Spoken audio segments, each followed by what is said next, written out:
Hello friends, स्वागत है आप सभी का एग्जाम प्लेटफॉर्म में। तो आज हम लोग सीटेट जुलाई 2023 जिसमें आज हम लोग प्रीवियस ईयर का पेपर देखेंगे। तो ये पेपर आपका जो है 18 जनवरी 2023 का यानी कि फर्स्ट पेपर है। तो इसमें आज हम लोग सीडीपी के टोटल 30 क्वेश्चन कवर करेंगे। तो आप लोगों को बहुत दिनों से वीडियो नहीं मिल पा रहा था, इसका कारण था कि मेरा जो है कुछ एग्ज़ाम वगैरह चल रहा था, जिसके कारण आप लोगों को हम समय पे वीडियो नहीं दे पाए। इसके लिए हम आप लोगों से क्षमा चाहते हैं। बट आप लोगों को अब एग्ज़ाम तक जो है लगभग रेगुलर आप लोगों को वीडियो मिलेगा। तो आप लोग नए हैं तो आप लोग एग्ज़ाम प्लेटफॉर्म को ज़रूर सब्सक्राइब करें। और आप लोग जब ये सारा वीडियो नहीं देखे तो बहुत सारे मतलब कि वीडियो इसमें डाला गया प्रीवियस ईयर का, जो कि प्ले लिस्ट भी बना हुआ है, जैसे सीडीपी, ईवीएस, हिंदी। तो आप लोग वहाँ से जाके देख सकते हैं। तो चलिए देखते हैं आज का फर्स्ट क्वेश्चन। तो ये देखिए, यहाँ से सीडीपी का आपका क्वेश्चन चालू होता है। तो फर्स्ट क्वेश्चन है आपका, बाल्यावस्था की शुरुआती दौर भावनात्मक विकास के लिए डैश काल होता है। बाल्यावस्था का जो शुरुआती दौर होता है मतलब कि भावनात्मक जो इमोशन होता है उसके विकास के लिए डैश काल होता है। संवेदनशील, सुस्त या धीमा, निष्क्रिय या परेशानीदायक। तो बाल्यावस्था का जो शुरुआती काल जो होता है, दौर जो होता है, समय जो होता है, उसमें जो भावात्मक जो विकास होता है वो काफ़ी जो वो मतलब कि पीरियड जो होता है काफ़ी वो संवेदनशील होता है। तो ऑप्शन नंबर 1 आपका जो है बिल्कुल राइट आंसर हो जाएगा। जो भावात्मक जो विकास होता है वह काल कैसा होता है? संवेदनशील होता है, बहुत ही ज़्यादा एक्टिव होता है, मतलब कि संवेदनशील होता है। उसके बाद अगला क्वेश्चन है आपका, विकास के संदर्भ में निम्नलिखित में से कौन सा कथन सही नहीं है। यानी कि विकास के संदर्भ में आपको बताना कि कौन सा स्टेटमेंट मतलब कि यहाँ पे सही नहीं है, यानी कि कौन सा गलत है। फर्स्ट ऑप्शन देखिए क्या है, बच्चे अलग अलग दर या गति से विकसित होते हैं। बिल्कुल सही बात है, ये तो बिल्कुल सही है। बच्चे में अलग अलग दर से, हर एक बच्चे में जो है समान मतलब कि उसमें विकास नहीं होता। हर एक बच्चे में अलग अलग मतलब कि वो मैटर करता है कि उसका जो है परिवेश कैसा है, उसके अंदर जो है मतलब कि आनुवंशिक गुण भी आ जाता है और बहुत सारे पर्यावरणीय कारक भी आ जाता है। उसके कारण से सभी बच्चों में अलग अलग मतलब कि विकास होता है। उसके बाद है विकास क्रमिक रूप से होता है, ये भी बात सही है। विकास अपेक्षाकृत रूप से व्यवस्थित होता है, ये भी बात सही है। उसके बाद देखिए, विकास हमेशा अनिरंतर होता है, ये देखिए ऑप्शन में बिल्कुल गलत बोल रहा है कि विकास हमेशा अनिरंतर होता है, जबकि विकास जो है निरंतर यानी कि सतत चलने वाली प्रक्रिया होती है। तो यहाँ पे अनिरंतर बोला जा रहा है, इसीलिए ये गलत है। यानी कि कौन सा कथन सही नहीं है, यानी कि कौन सा गलत है। तो ऑप्शन नंबर 4 आपका बिल्कुल सही जवाब है। उसके बाद अगला क्वेश्चन है, निम्न में से कौन सा केवल वंशानुगत कारकों से निर्धारित होता है। तो इन चारों ऑप्शन में आपको बताना हो कि केवल वंशानुगत कारक के कारण ही वह मतलब कि उस पर डिपेंड है, उसी के कारण उस पर प्रभाव पड़ता है। फर्स्ट है आँखों का रंग, समझ का स्तर, रुचि, भावात्मक परिपक्वता। तो इसमें जो आँखों का रंग जो है यह सिर्फ जो है वंशानुगत कारक पर ही निर्भर करता है, जो आपके आनुवंशिक इसमें जो है गुणों का कारण ही होता है। जैसे माता पिता का आँखों का रंग, उसके बाद जो है उसके बच्चों में भी जो है उसी प्रकार के आँखों का रंग आ सकता है या आता भी है। तो ये जो है आनुवंशिक गुण है जिसके कारण आँखों का रंग उसी पर डिपेंड होता है। उसके बाद है जीन पियाजे के संज्ञानात्मक विकास के सिद्धांत के अनुसार बच्चे किस चरण में संक्रियाओं को एक दिशीय तार्किक क्रम में सोचना शुरू कर देते हैं। तो इसमें बताया जा रहा है कि पूछा जा रहा है जीन पियाजे के संज्ञानात्मक विकास के सिद्धांत के अनुसार बच्चे किस चरण से, मतलब कि जो संवेदी गौमक, पूर्व संक्रियात्मक, मूर्त संक्रियात्मक और औपचारिक संक्रियात्मक 4 स्टेज बताए थे, उनमें से किस स्टेज में, किस चरण में जो है बच्चे जो थिंकिंग करना मतलब कि तर्क करना शुरू कर देते हैं। तो वो अवस्था आपका जो मूर्त संक्रियात्मक अवस्था होता है, जो कि मूर्त संक्रियात्मक अवस्था बच्चे का जो है इसमें 7 से 11 साल एज होता है। तो इसे भी आप लोग याद रखेंगे। संवेदी में 0 से 2 वर्ष होता है, पूर्व संक्रियात्मक में 2 से 7 साल होता है, मूर्त संक्रियात्मक में 7 से 11 साल होता है। उसके बाद औपचारिक में 11 से प्लस आयु के बच्चे होते हैं औपचारिक संक्रियात्मक में। उसके बाद अगला क्वेश्चन है आपका, जीन पियाजे के सिद्धांत के अनुसार अपने वातावरण को अनुकूलन की प्रक्रिया में क्या शामिल होता है। जो जीन पियाजे का सिद्धांत है उसके अनुसार आपको बताना है कि अपने वातावरण से अनुकूलन की प्रक्रिया में क्या शामिल होता है। केवल समावेशन, केवल समायोजन, समावेशन और समायोजन दोनों। आप लोगों को बार बार बताया ही जाता है कि सीटेट में लगभग केवल वाला जो ऑप्शन आप लोगों को दिखे वो गलत ही हो जाता है। देखिए फर्स्ट में भी केवल लगा हुआ, सेकंड में भी केवल लगा हुआ, ये सारे नेगेटिव टैग वर्ड के जैसा काम करता है। तो इस तरह से समावेशन और समायोजन दोनों आपका राइट आंसर हो जाएगा। उसके बाद अगला क्वेश्चन है, निम्न में से किस सिद्धांत के अनुसार संज्ञानात्मक विकास और अधिगम में संस्कृति की अहम महत्वपूर्ण भूमिका होती है? तो आपको बताना होगा कि किसके अनुसार, मतलब कि जीन पियाजे का संज्ञानात्मक विकास सिद्धांत, या लॉरेंस कोहेलबर्ग का नैतिक विकास सिद्धांत, या लेव वागोत्स्की का सामाजिक सांस्कृतिक सिद्धांत। तो इन्हीं में से आपको बताना है कि जो इनके जो सिद्धांत है संज्ञानात्मक विकास में जो सबसे अधिक मतलब कि अधिगम में संस्कृति की अहम महत्वपूर्ण भूमिका होती है। किसके संज्ञानात्मक विकास में संस्कृति की अहम भूमिका होती है? तो आपको बताना है, तो इसका राइट आंसर हो जाएगा क्या? तो लेव वागोत्स्की के सामाजिक सांस्कृतिक सिद्धांत। तो इसमें भी देखिए ऑप्शन में भी आपका जो सामाजिक सांस्कृतिक सिद्धांत लगा हुआ, तो इस तरह से ऑप्शन नंबर 3 आपका बिल्कुल राइट आंसर हो जाएगा। उसके बाद अगला क्वेश्चन है, लेव वागोत्स्की ने संज्ञानात्मक विकास की प्रक्रिया में अहम भूमिका मानी है। जो लेव वागोत्स्की ने जो संज्ञानात्मक विकास का जो प्रक्रिया दिया है, सिद्धांत दिया है, उसमें सबसे अधिक अहम मतलब कि सबसे ज़्यादा किसकी भूमिका मानी है? सामाजिक संपर्कता का, कंठस्थ स्मरण, याद करना, स्मरण करना वो तो बिल्कुल गलत ही हो जाता। नकल करना ये भी ऑप्शन बिल्कुल नेगेटिव जैसा काम करता है। जैविक परिपक्वता है और सामाजिक संपर्कता है। तो इसमें जो सामाजिक संपर्कता आपका बिल्कुल राइट आंसर हो जाएगा, ऑप्शन नंबर 1।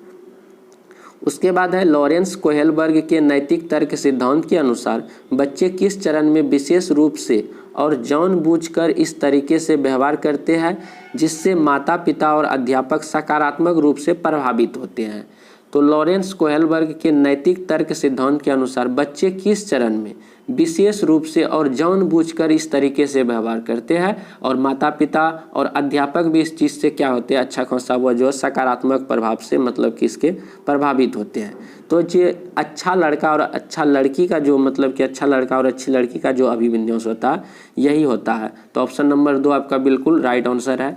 तो आप लोगों को पता होगा कि लॉरेंस कोहेलबर्ग साहब जो है यानी कि टोटल 6 मतलब कि स्टेज बताए थे, जो कि मुख्य 3 चरणों में इसे बांटा गया है। पूर्व पारंपरिक नैतिकता का सिद्धांत, पारंपरिक नैतिकता का सिद्धांत और उत्तर पारंपरिक नैतिकता का सिद्धांत। तो पूर्व पारंपरिक नैतिकता का सिद्धांत में 2 भाग हो जाता है। एक होता है दंड आज्ञाकारिता अभिविन्यास और नैतिक सापेक्षावादी। दंड आज्ञाकारिता आप लोग समझ ही गए होंगे कि बच्चे जब छोटे रहते हैं तो वो माता पिता के डर से जो है जब कोई भी मेहमान वगैरह आते हैं घर में तो उसका सेवा सत्कार करते हैं। और दूसरा वाला जो होता है पारंपरिक, उसमें भी 2 भागों में बांटा गया। एक बांटा गया अच्छा लड़का अच्छी लड़की का, उसके बाद एक होता है कानून और व्यवस्था का। फिर तीसरे वाला जो उत्तर को भी 2 भागों में बांटा है, सामाजिक अनुबंध और सार्वभौमिक नैतिक सिद्धांत। तो इस तरह से मोटा मोटी आप लोग याद रखेंगे कि लॉरेंस कोहेलबर्ग नैतिकता का 6 मतलब कि चरणों में बांटा, जो मुख्य 3 चरणों में मतलब कि उसे रखा गया है। उसके बाद है, एक संरचनावाद आधारित कक्षा उपागम में क्या शामिल होना चाहिए? तो आपको बताना है कि एक संरचनावाद आधारित कक्षा उपागम में क्या शामिल होना चाहिए। उच्च अध्यापक शिक्षार्थी अनुपात होना, संसाधन युक्त और मुद्रक संपन्न वातावरण होना। देखिए ये ऑप्शन बहुत ही सटीक है कि संसाधन युक्त और मुद्रक संपन्न वातावरण होना। तो एक संरचनावाद आधारित कक्षा उपागम में संसाधन युक्त और मुद्रक संपन्न वातावरण होना बहुत ही ज़्यादा अनिवार्य है। तो ऑप्शन नंबर 2 आपका बिल्कुल राइट है। उसके बाद अगला क्वेश्चन आपका चलिए देखते हैं। हार्वर्ड गार्डनर के बहुबुद्धि सिद्धांत के अनुसार दूसरों के संवेगों, भावनाओं और मनोदशाओं को समझने की योग्यता प्रत्यक्ष रूप से डैश बुद्धि से संबंधित है।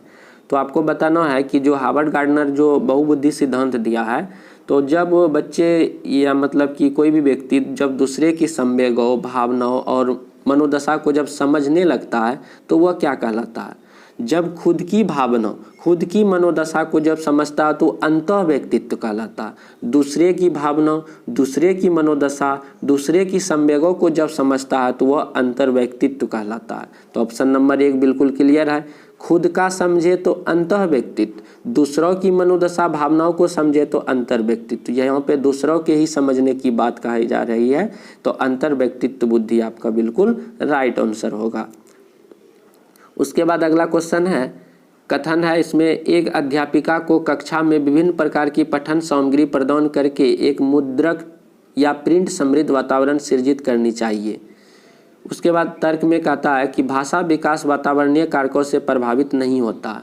देखिए, भाषा विकास वातावरणीय कारकों से प्रभावित होता है, लेकिन यहाँ कहता नहीं होता, इस तरह से ये गलत हो जाएगा। बट आपका कथन जो है बिल्कुल ही सही है, कथन सही है और आपका तर्क जो है गलत है। तो ऑप्शन नंबर 3 आपका बिल्कुल राइट आंसर हो जाएगा, कथन सही, तर्क गलत। उसके बाद है, जेंडर एक डैश संप्रत्यय है जबकि लिंग डैश है। मतलब कि जेंडर क्या है और लिंग क्या है। जेंडर जो है आपको बताना है कि क्या है और लिंग क्या है। तो लिंग जो है एक मतलब कि यह क्या कैसी मतलब क्या है, एक लिंग जो है एक जैविक होता है, जबकि जेंडर एक जो है सामाजिक अवधारणा है। हम लोग जेंडर जो हम लोग मानते हैं यह समाज का मतलब कि ये अवधारणा है। तो जेंडर एक सामाजिक संप्रत्यय है जबकि लिंग एक जैविक है। मतलब कि ये पहले से ऑलरेडी मतलब कि लिंग स्त्रीलिंग है, पुल्लिंग है, तो ये जो है पहले से ही तय होता है। ये क्या होता है, जैविक होता है। और जेंडर जो होता है ये आदमियों के द्वारा, समाज के द्वारा दिया गया ये शब्द है जेंडर। तो इस तरह से जेंडर एक सामाजिक हो जाएगा और लिंग एक आपका जैविक हो जाएगा।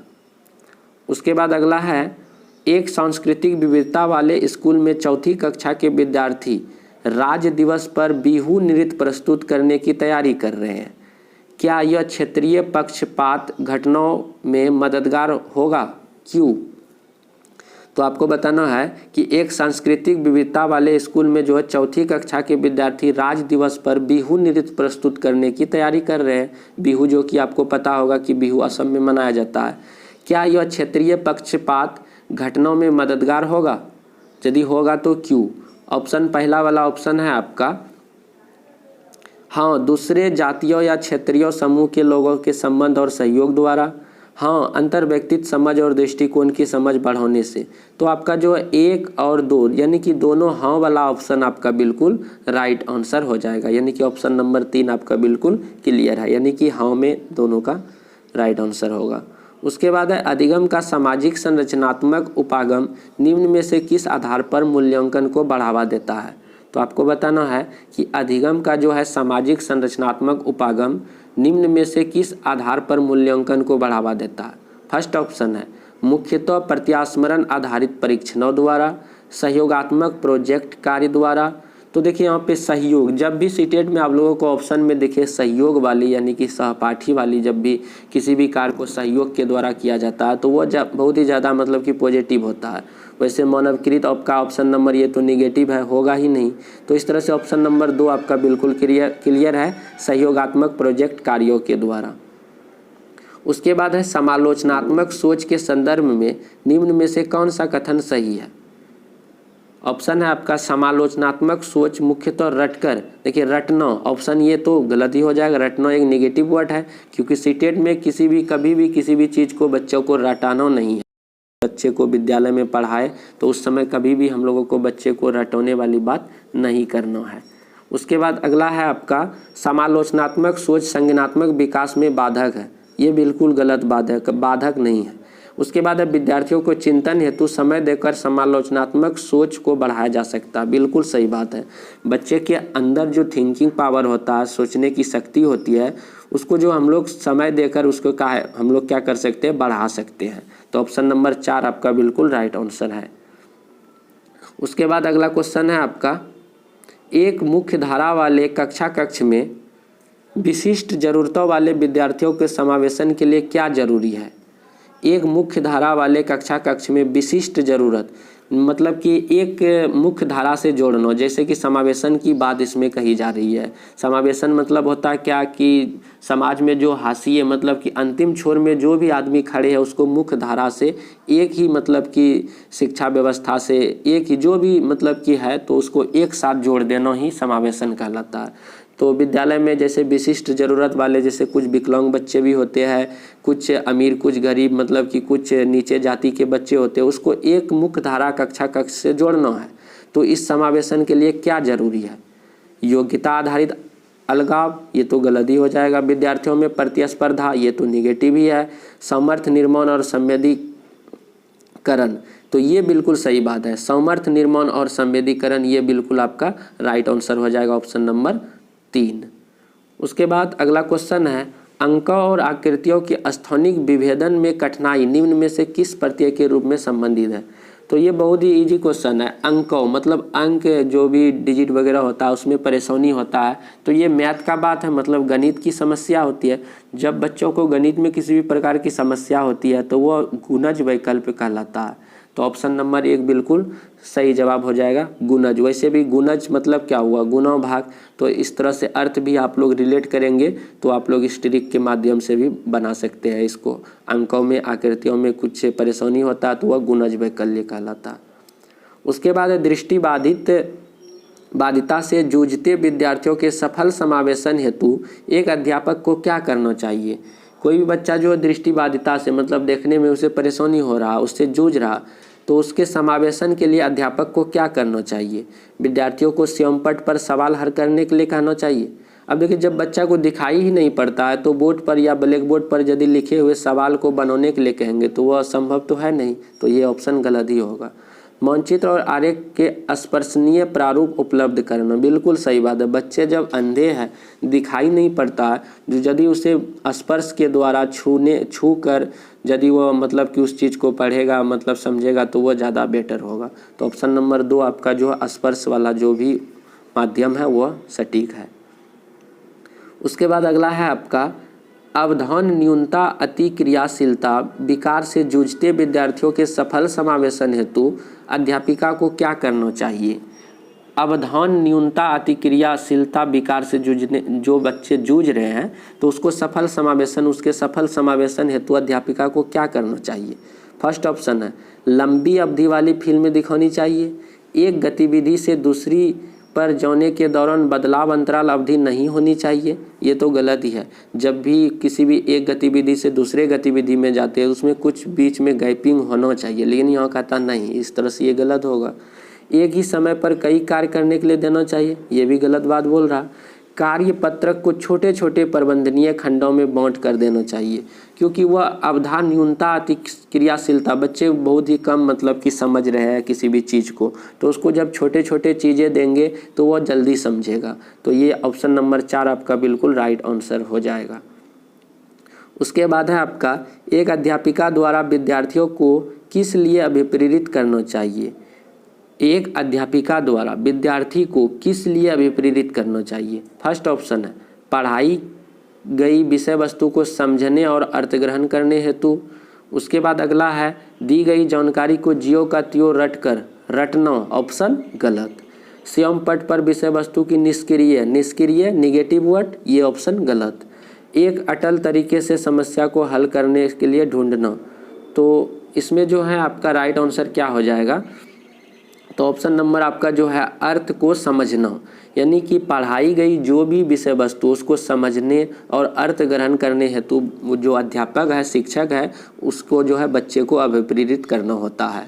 तो एक अध्यापिका का द्वारा जो है विद्यार्थियों को किस लिए अभिप्रेरित किया जाता है कि बच्चे जो भी विषय वस्तु को पढ़ाया जाता है उस चीज़ को समझे और उसका अर्थ को ग्रहण करे। उसके बाद है, NEP 2020 निम्न में से कौन सी शिक्षा शास्त्रीय रणनीतियों को बढ़ावा देती है? आपको बताना है कि NEP 2020 जो है निम्न में से कौन सी शिक्षा शास्त्रीय रणनीति को बढ़ावा देती है?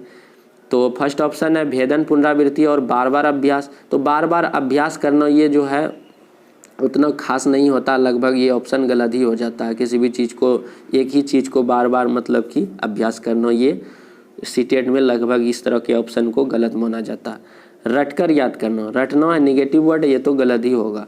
अन्वेषण मतलब कि रिसर्च करना, ये बहुत ही पॉजिटिव होता है, ये ऑप्शन राइट ही होगा। चर्चा आधारित उपागम, ये भी सही बात है, यानी कि 3 और 4, तो 3 और 4 ऑप्शन नंबर 3 में है, तो बिल्कुल राइट आंसर हो जाएगा। तो NEP 2020 भी इसी चीज़ को बढ़ावा दे रही है, किस चीज़ को?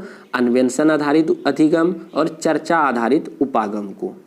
उसके बाद अगला क्वेश्चन है, निम्न में से कौन प्रभावशाली और अर्थपूर्ण अधिगम में मदद करता है?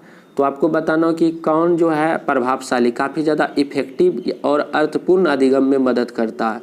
तो जब भी अधिगमकर्ता केंद्रित शिक्षा शास्त्र होगा, जो भी मतलब कि बच्चे यानी कि बाल केंद्रित बोले या जो पढ़ते हैं, जो चीज़ों को ग्रहण करते हैं, जो कर्ता होते हैं, जो अधिगमकर्ता होते हैं, उसके अनुसार जब चीज़ों को बनाया जाए, पाठ्य वस्तु को उसके अनुसार बनाया जाए तो वह ज़्यादा प्रभावशाली होता है। तो अधिगमकर्ता केंद्रित शिक्षा शास्त्र होना चाहिए जो अर्थपूर्ण अधिगम में क्या करता है, मदद करता है। तो ऑप्शन नंबर 4 बिल्कुल क्लियर है।